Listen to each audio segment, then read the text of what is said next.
जय माता दी। आज हम संतोषी माता की व्रत कथा सुनेंगे। तो चलिए कथा का श्रवण करते हैं। एक बुढ़िया थी, उसके 7 बेटे थे। 6 कमाने वाले थे, एक निकम्मा था। बुढ़िया माँ 6 पुत्रों के लिए रसोई बनाती, भोजन कराती और पीछे जो कुछ भी बच जाता वो उस 7वें बेटे को दे देती। परंतु वह बड़ा ही भोला था, मन में कुछ भी विचार न करता। एक दिन वह अपनी पत्नी से बोला, देखो मेरी माँ मुझ पर कितना प्रेम करती है। वह बोली, क्यों नहीं, सबका बचा हुआ जूठन जो आपको खिलाती हैं। वह बोला, भला ऐसा भी कहीं हो सकता है? मैं जब तक अपनी आंखों से ना देख लूं मान नहीं सकता। स्त्री ने हंसकर कहा, देख लोगे तब तो मानोगे। कुछ दिन बाद बड़ा त्योहार आया। घर में 7 प्रकार के भोजन, चूरमा, लड्डू बने। सच्चाई का पता लगाने के लिए वह उस दिन रसोई घर में छिपकर बैठ गया।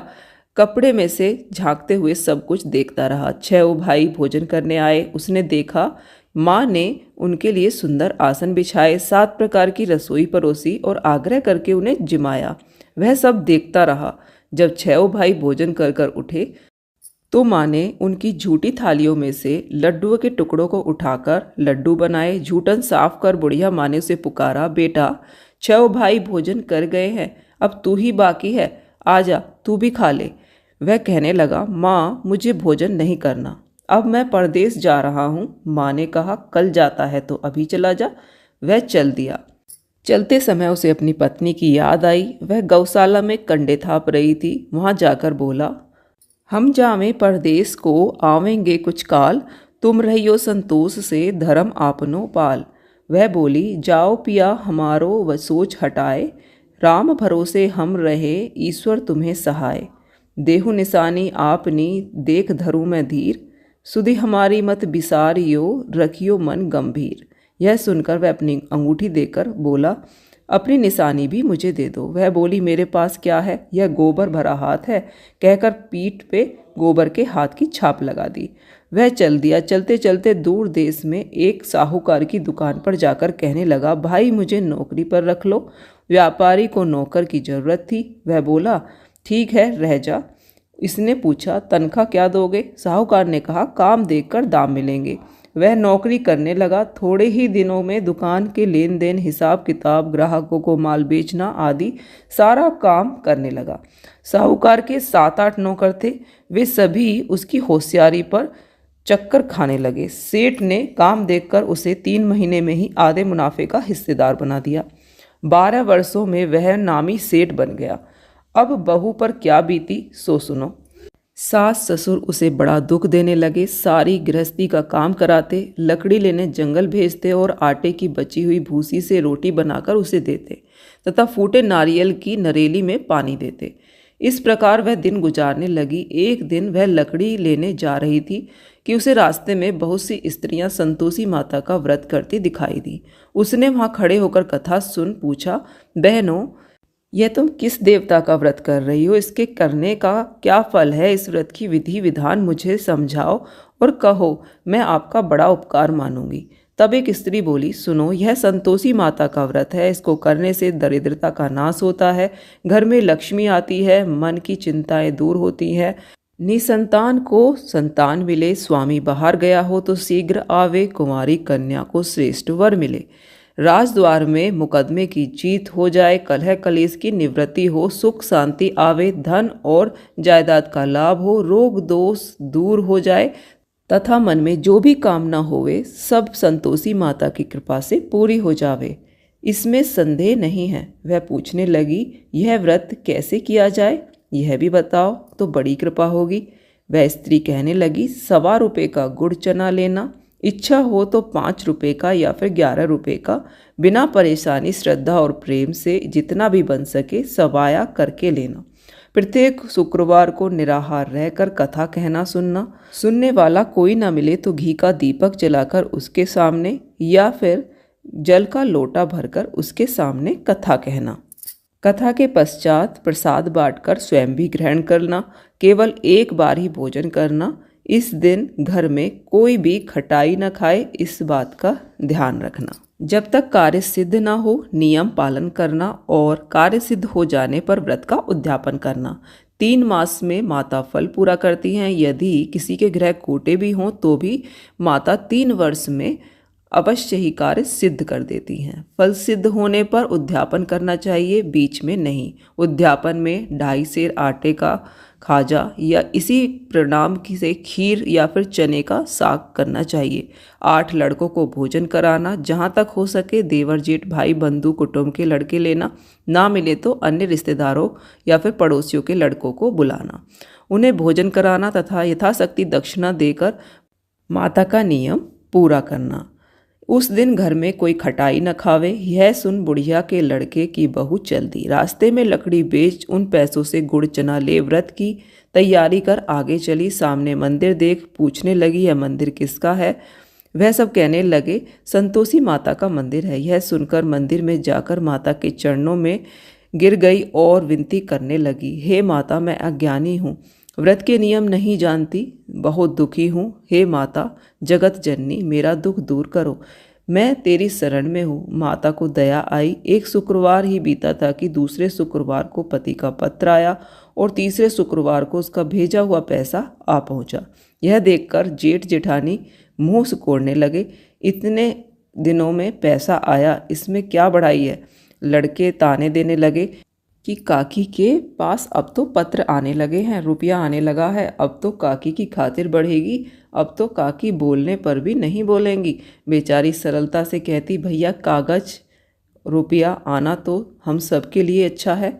ऐसा कहकर आंखों में आंसू भरकर संतोषी माता के मंदिर में आकर मातेश्वरी के चरणों में रोने लगी। माँ, मैंने तुमसे पैसा कम मांगा है, मैं तो अपने स्वामी के दर्शन और सेवा मांगती हूँ। तब माता ने प्रसन्न होकर कहा, जा बेटी, तेरा स्वामी जल्दी ही घर आ जाएगा। यह खुशी से बावली होकर घर में जाकर काम करने लगी। तब संतोषी माँ विचार करने लगी कि भोली पुत्री को मैंने कह तो दिया कि तेरा पति आएगा, पर वह तो इसके बारे में स्वप्न में भी नहीं सोचता, उसे याद भी नहीं करता। उसे याद दिलाने के लिए मुझे ही जाना पड़ेगा।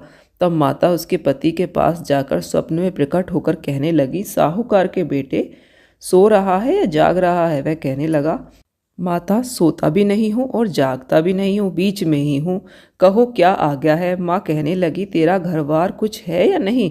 वह बोला, मेरा तो घर बार भी है, माता पिता भी हैं, बहू भी है, भाई भी हैं। माँ बोली, भोले पुत्र, तेरी घरवाली घोर कष्ट उठा रही है, तेरे माता पिता उसे बहुत ज़्यादा दुख दे रहे हैं, तू उसकी सुध ले। वह बोला, हाँ माता, परंतु मैं कैसे जाऊँ? परदेश की बात है, लेन देन का हिसाब नहीं है, कोई रास्ता नहीं है, कैसे जाऊँ? माँ कहने लगी, मेरी बात मान, सवेरे नहा धो के संतोषी माता का नाम ले, घी का दीपक जला, दंडवत कर दुकान पर जाकर बैठ जा, तेरा लेन देन सब चुक जाएगा, जमा का माल बिक जाएगा। प्रातः उठते ही उसने अपने इष्ट मित्रों से सपने की बात कही। एक बूढ़ा बोला, देख भाई, मेरी बात मान, देवता ने जैसे कहा है वैसा ही कर, इसमें तेरा क्या जाता है? वह बूढ़े की बात मानकर नहा धोकर संतोषी माता को दंडवत कर घी का दीपक जलाकर दुकान पर जा बैठा। थोड़ी देर में क्या देखता है कि देने वाले रुपया लाने लगे, लेने वाले हिसाब लेने लगे। कोठे में भरे सामान की खरीदार नगद दाम में सौदा करने लगे। शाम तक धन का ढेर लग गया। ऐसा चमत्कार देख प्रसन्न होकर घर जाने के लिए गहने कपड़ा सामान खरीदने लगा। यहाँ के काम से निपट तुरंत घर जाने को रवाना हुआ। वहाँ बहू विचारी जंगल से लकड़ी लेने जाती है। लौटते समय रोज की भांति माता के मंदिर पर विश्राम करती है। कुछ दूरी पर धूल उड़ती देख माता से पूछती है, हे माता, यह धूल कैसे उड़ रही है? माता कहती है, हे पुत्री, तेरा पति आ रहा है, अब तू ऐसा कर, लकड़ियों के 3 बोझ बना ले, एक नदी के किनारे, दूसरा मेरे मंदिर में और तीसरा अपने सिर पर रखना। तेरे पति को लकड़ियों का गट्ठा देख मोह पैदा होगा और वह यहाँ रुक जाएगा और यहाँ पर नाश्ता पानी बना खाकर माँ से मिलने जाएगा। तब तू लकड़ियों का बोझ उठाकर जाना और बीच चौक में गट्ठा डालकर 3 आवाज़ लगाना, लो सासू जी लकड़ियों का गट्ठा लो, भूसी की रोटी दो, नरेली के खोपटे में पानी दो, आज मेहमान कौन आया है? बहुत अच्छा माता जी कहकर वह लकड़ियों के 3 गट्ठे बना लेती है। एक नदी के किनारे पर, एक माता के मंदिर पर रखा और तीसरे को लेकर चली जाती है। इतने में ही मुसाफिर आ पहुंचा। सूखी लकड़ी देखकर इच्छानुसार भोजन बनाकर विश्राम करके अपने गांव को गया। सबसे प्रेम से मिला। उसी समय उसकी बहू सिर पर लकड़ी का गट्ठा लिए उतावली आती है और आंगन में डालकर जोर से 3 आवाज़ लगाती है, लो सासू जी लकड़ी का गट्ठा लो, भूसी की रोटी दो, नारियल के खोपटे में पानी दो। आज मेहमान कौन आया है यह सुन सास बाहर आई और दिए हुए कष्टों को भुलाने हेतु कहती है, बहू ऐसा क्यों कहती है, तेरा मालिक ही आया है, आ बैठ मीठा भात खा, कपड़े गहने पहन। इतने में स्वामी आता है और अंगूठी देख व्याकुल हो माँ से पूछता है, माँ यह कौन है। माँ कहती है, यह तेरी पत्नी है, 12 वर्षों से गांव में जानवरों की तरह भटकती रहती है, घर का कुछ काम नहीं करती, 4 समय आकर भोजन कर जाती है, तुझे देखकर भूसी की रोटी और नारियल की नरेली में पानी मांगती है। अब वह लज्जित होकर बोला, ठीक है माँ, मैंने इसे भी देखा है और तुम्हें भी देखा है, मुझे दूसरे घर की चाबी दो, हम वहीं रहेंगे। माँ बोली, ठीक है, जैसी तेरी मर्जी। यह कहकर चाबी पटक दी। तब दूसरे घर में जाकर तीसरे मंजिल पर ऊपर के कमरे को खोला, उसमें अपना सामान लगाया, वहाँ राजसी ठाट बाट से रहने लगे। बहू सुख भोगने लगी। अब अगला शुक्रवार आया तो उसने अपने पति से कहा कि मुझे संतोषी माता का उद्यापन करना है। पति ने कहा, ठीक है, बहुत अच्छी बात है, करो। तब वह तुरंत ही उद्यापन की तैयारी में लग गई। जेठ के लड़कों को भोजन के लिए कहने गई। उन्होंने मंजूरी दी, परंतु जेठानी ने अपने बच्चों को सिखाया कि देखो, भोजन के समय सब लोग खटाई मांगना, जिससे उसका उद्यापन पूरा ना हो। लड़के जीमने आए, उन्होंने खीर तथा भोजन पेट भर के खाया, परंतु अपनी माँ की बात याद करने लगे और कहने लगे कि भात खाकर अरुचि हो रही है, हमें खटाई चाहिए। बहू ने कहा कि भाई खटाई किसी को नहीं मिलेगी, यह तो संतोषी माता का प्रसाद है। लड़के उठ के खड़े हो गए, बोले पैसा लाओ। भोली बहू कुछ जानती नहीं थी, उसने पैसे दे दिए। लड़के उसी पैसे से इमली खरीद कर खाने लगे। यह देखकर माता बहुत ज़्यादा क्रोधित हुई। राजा के दूत आए और उसके पति को पकड़कर ले गए। जेठ जेठानी मनमाने खोटे वचन बोलने लगे कि लूट लूट कर धन लाया है, अब सब मालूम हो जाएगा। बहू से यह वचन सहन नहीं हुए, रोती हुई माता के मंदिर में पहुंच गई और कहने लगी, हे माता जी, तुमने यह क्या किया, हंसाकर अब क्यों रुला रही हो। माता बोली, पुत्री, तूने उद्यापन करके मेरा व्रत भंग किया है, इतनी जल्दी सब बातें भुला दी। वह कहने लगी, माता, मैं भूली तो नहीं, ना ही कुछ अपराध किया है, मुझे तो लड़कों ने भूल में डाल दिया, मैंने भूल से उन्हें पैसे दे दिए, मुझे क्षमा करो माँ, मुझे माफ़ कर दो, मैं फिर से तुम्हारा उद्यापन करूँगी। माँ बोली, अब भूल मत करना। वह कहती है, अब भूल नहीं होगी, अब वे कैसे आएंगे। माँ बोली, तेरा पति तुझे रास्ते में ही आता मिलेगा।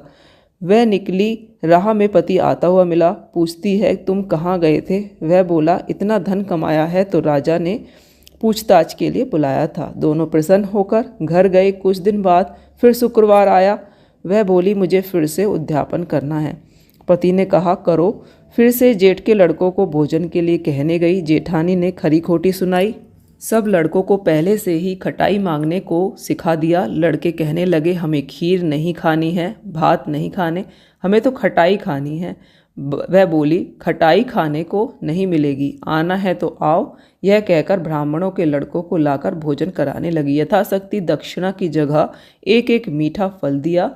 इससे संतोषी माता प्रसन्न हुई। माता की कृपा होते ही 9वें मास में उसको चंद्रमा के समान सुंदर पुत्र की प्राप्ति हुई। पुत्र को लेकर प्रतिदिन मंदिर में जाने लगी। माँ ने सोचा, यह तो हर रोज मंदिर आती है, आज मैं इसके घर चलूं। वह विचार कर माता ने एक भयानक रूप बनाया। गुड़ चने से सना मुख, मुख के ऊपर सूंड के समान होठ, उस पर मक्खियां भिनभिना रही थीं।